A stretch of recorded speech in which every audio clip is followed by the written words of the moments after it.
کہ ہم جب تک کہ اس سے عجز نہیں آ جائیں گے، اس کو نہیں مٹا دیں گے، اپنے آپ کو اس طریقے سے کمزور اللہ کی بارگاہ میں پیش نہیں کریں گے کہ ہم ہے ہی نہیں، ہمارا کوئی وجود ہے ہی نہیں، تب تک ہم کو اللہ کی پہچان نہیں ہو سکتی ہے۔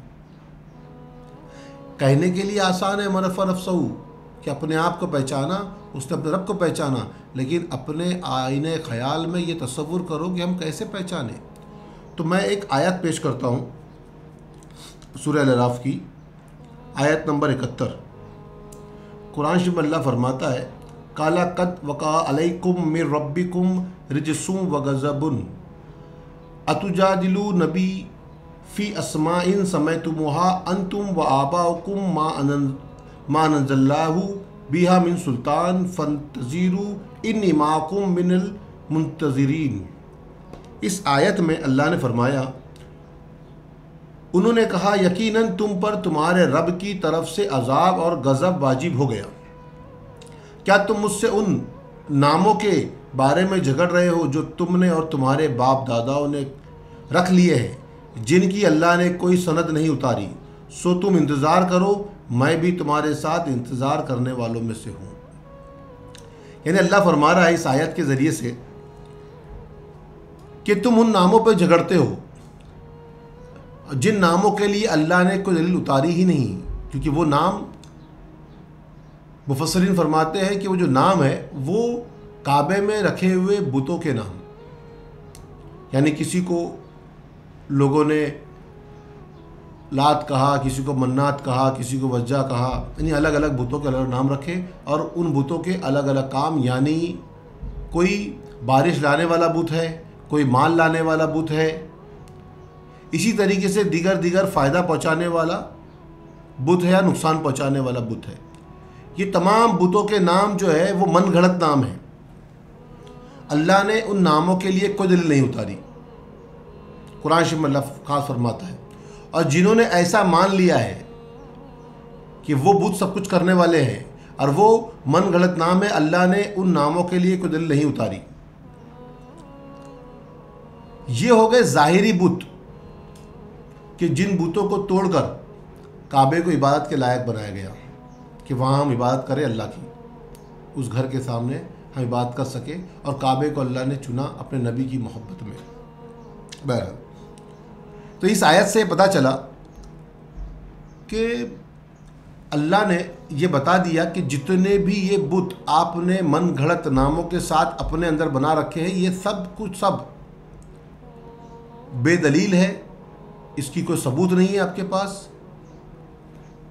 اب جس نے بھی ایسے بتوں پر اعتبار کیا ہے، یقین رکھا ہے، ایمان لایا ہے، یہ سب کے سب جہنم میں جانے والے ہیں، اور انتظار کرو کہ ان کا ایسا وقت آئے گا کہ وہ جہنم میں جائیں گے، اور میں بھی انتظار کر رہا ہوں، اللہ نے فرمایا۔ اب یہاں سمجھنے والی بات یہ ہے کہ یہ تو بات ہو گئی ظاہری بتوں کی، لیکن ہر انسان کے اندر باطن میں بھی بت ہے، کیونکہ اس کا قلب جو ہے وہ عرش اللہ تعالیٰ ہے، کیونکہ حقیقی قلب جو ہوتا ہے، باطنی قلب جو ہوتا ہے، وہ اس کو کہتے ہیں عرش مولا، اور وہ آپ کا قلب ہے۔ ظاہری قبلہ جو آپ مکہ شہر میں دیکھ رہے ہو یہ ہے، اور باطنی قبلہ جو ہے وہ ایک مومن کا قلب ہے جس کو عرش مولا کہتے ہیں، یہ باطنی قلب ہے۔ اس میں بھی ہم نے بہت سارے بت بسا رکھے ہیں، بہت سارے بت ہیں جس پر یقین رکھا ہوا ہے۔ یہ تمام بتوں کو جب تک ہم نہیں توڑیں گے تب تک ہم اپنے رب کو نہیں پہچان سکتے ہیں، کیونکہ ہم نے وہ تمام تکبر، گھمنڈ، انا کو نام دے رکھا ہے الگ الگ۔ جسے پہلے انسان پیدا ہوا اس وقت اس کا کوئی نام نہ تھا، بنا نام کے پیدا ہوا۔ وہ پیدا ہونے کے کچھ دنوں بعد گھر والوں نے، باپ داداؤں نے، سب نے مل کر ایک نام رکھا اس کا، جس کے لیے اس کے پاس کوئی دلیل نہیں ہے۔ جو بھی اچھا نام لگا ان کے گھر والوں کو، وہ نام رکھ دیے گئے، جس کا جو بھی نام ہے، عثمان ہو، سلیمان ہو، واجد ہو، سلیم ہو، اسی طریقے سے جو بھی نام ہے دنیا میں جتنے بھی، یہ سب نام باپ داداؤں نے گھڑ کے رکھے، اس کے لیے بھی کوئی دلیل نہیں ہے کسی کے پاس۔ اللہ نے قرآن شریف میں یا حدیثوں میں یا کہیں پر بھی کوئی جگہ پر ایسا نہیں ملے گا کہ یہ بندہ پیدا ہوا اس کا یہ نام رکھو۔ جس کو جو نام اچھا لگا وہ نام اس بچے کا رکھ دیتا ہے۔ اب جس کا نام رکھ دیا گیا، مثال کے طور پہ کوئی بچہ پیدا ہوا، اس کا نام اکرم رکھ دیا گیا۔ اب اکرم جس کا نام رکھ دیا گیا ہے تو اب وہ جانتا تو ہے ہی نہیں کہ اس کا نام اکرم ہے، لوگوں نے رکھا اکرم، لیکن دھیرے دھیرے دھیرے جو ہے وہ بڑا ہوتا گیا اور لوگوں نے اس کو پکارا اکرم نام سے۔ اب جب اس کو اکرم پکارنے لگے تو اکرم کو یقین ہونے لگا کہ میں اکرم ہوں، اور جیسے جیسے دھیرے دھیرے اور بڑا ہوتے گیا تو اکرم کو اور یقین پختہ ہوتا گیا کہ ہاں میں اکرم ہوں۔ پھر اکرم کو دھیرے دھیرے گمان ہونے لگا کہ یہ میں ہوں۔ اکرم کا نام تبدیل کیا ہو گیا؟ اب اکرم کو گمان یہ ہو گیا ہے کہ یہ میں ہوں، میں کھاتا ہوں، میں پیتا ہوں، میں کماتا ہوں، یہ میرا گھر ہے، یہ میری گاڑی ہے، میری عزت ہے، میرا وقار ہے، یعنی یہ سب کچھ اس نے اپنا گمان کر لیا ہے۔ میں کماتا ہوں، میں خوشی لاتا ہوں، میں غضب لاتا ہوں، یہ تمام جو چیزیں ہیں وہ رب کی طرف ہے، ہم اس کے لائق نہیں ہیں۔ لیکن جب یہ گمان پیدا ہو جاتا ہے، میں کا گمان پیدا ہو جاتا ہے، اس وقت یہ ایسا پردہ حائل ہو جاتا ہے میں کے گمان میں کہ اس وقت اللہ اور بندے میں فرق نظر آ جاتا ہے۔ بندہ جو ہے کبھی بھی ان آنکھوں سے اللہ کو نہیں دیکھ سکتا ہے جب وہ اپنے اندر سے ان تمام بتوں کو ختم نہ کرے، تب تک کہ وہ اس جمال کو نہیں دیکھ سکتا ہے، کیونکہ اس کو دیکھنے کے لیے سب سے پہلے اس دل کو غیر خدا سے خالی کرنا پڑے گا۔ غیر خدا کے جو بت بنا کے رکھے ہیں، ان تمام بتوں کو جس طریقے سے کعبے میں سے توڑے گئے، وہ بتوں کو ہٹایا گیا، ویسے ہی آپ کو اپنے حقیقی قبلہ یعنی عرش معلیٰ میں جو آپ نے اپنے دل میں یہ تمام بت بسا رکھے ہیں، یعنی ہم کہتے تو ہیں ہم رب کی عبادت میں ہیں، رب کو چاہتے ہیں، رب کو مانتے ہیں، اس کی عبادت میں ہیں، لیکن اپنے اندر بہت سارے بت بسا رکھے ہیں۔ جب اس کی بارگاہ میں بھی کھڑے ہو تو ہمارے دلوں میں خیال کیا ہوتا ہے؟ ہمارے دل میں خیال یہ رہتا ہے کہ ہم اپنے بچوں کے لیے کیا کریں، وہ بھی ایک بت ہے، بیوی کے لیے کچھ کرتے ہیں، وہ بھی ایک بت ہے، کیونکہ ہمارے دلوں میں ان سب کی محبت ہے۔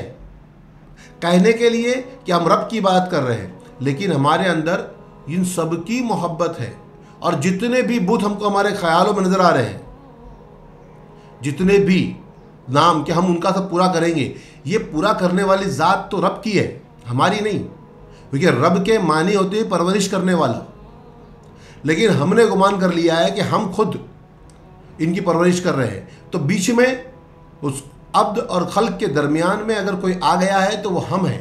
وہ پردہ کون ہے؟ وہ ہم ہیں، جو ہم اس کائنات کے اندر نہ اپنے اندر نہ اس پوری مخلوقات کے اندر اس رب کا جلوہ دیکھ پا رہے ہیں، کیونکہ ہم نے اس پردے کو حائل کر لیا ہے اپنے اوپر، اس میں کے گمان کے ساتھ۔ اور جب تک ہم اپنی انا کو نہیں مٹا دیں گے تب تک ہم رب کو نہیں دیکھ سکتے ہیں۔ تو وہ تمام بت جو ہمارے اندر موجود ہے اس قدر سے، ان تمام بتوں کو مٹا دینا سب سے پہلا کام ہے، اور جب تک ہم نہیں مٹائیں گے تب تک ہم اس رب کو نہیں پہچان سکتے، نہیں دیکھ سکتے۔ یہ پہچاننے کے لیے دیکھنا ضروری ہے۔ تو دیکھنے کا مراد کیا ہے؟ دیکھنا کیسا ہے وہ بھی آگے بتائیں گے کہ دیکھنا کیسا ہے، دیکھنے سے مراد کیا ہے۔ سمجھ لو اب یہ بات کو کہ جب تک آپ جو بھی نام آپ کے رکھے ہوئے ہیں وہ من گھڑت نام ہے، اس کو ہٹا کر اپنے آپ کو دیکھو کہ میں کون ہوں، میری حقیقت کیا ہے، میرا وجود کیا ہے۔ جب تک ہم اپنے اوپر یہ گمان رکھیں گے کہ میں اکرم ہوں اور میرا نام فلاں فلاں ہے، اور یہ پوری کائنات کے اندر جو بھی چیزیں ہیں وہ میری ہے، جو میں نے لیا وہ میرا ہے، جو میں نے کمایا وہ میں نے کمایا ہے، اس طریقے سے جتنی بھی چیزیں ہیں اس کے اندر گمان ہے، میں کا گمان، وہ اس کو فنا کر دے گا، وہ مٹا دے گا، برباد کر دے گا۔ فنا ہونا ہے تو اللہ کی محبت میں فنا ہونا ہے۔ اکرم کو مٹنا ہے، کیونکہ جب پیدا ہوا تب وہ نام لے کر نہیں پیدا ہوا تھا، کوئی نام نہیں تھا، وہ تو من گھڑت نام ہے، اس کو مٹنا ہے، اس کو اپنے آپ کے وجود پہ یہ گمان کرنا ہے، خیال کرنا ہے کہ میں کون ہوں۔ من عرف نفسہ کیوں کہا گیا کہ اپنے آپ کو پہچانو کہ تم کون ہو، اپنی نفس یعنی جان، وجود، ذات، اس کو پہچانو کہ وہ کون ہے۔ اور جب تک ہم اس کو صحیح نہیں پہچانیں گے تو تب تک عذاب میں رہیں گے۔ اور اللہ کو پہچاننے کے لیے اپنے وجود کو پہچاننا، اپنی ذات کو پہچاننا بہت ضروری ہے کہ ہم کون ہیں۔ اب یہاں پر وہ تمام بتوں کو توڑ کر ہم جب آگے بڑھ جائیں تو قرآن شریف میں اللہ ایک جگہ پہ اور فرماتا ہے، کیونکہ یہاں پر اس بات کو سمجھنا ہے کہ یہ کون سے وقت کی بات کہی جا رہی ہے۔ وَإِذْ أَخَذَ رَبُّكَ مِن بَيْنِ آدَمَ مِن ظُهُورِهِمْ ذُرِّيَّتَهُمْ وَأَشْهَدَهُمْ عَلَىٰ أَنفُسِهِمْ أَلَسْتُ بِرَبِّكُمْ قَالُوا بَلَىٰ شَهِدْنَا أَن تَقُولُوا يَوْمَ الْقِيَامَةِ إِنَّا كُنَّا عَنْ هَٰذَا غَافِلِينَ۔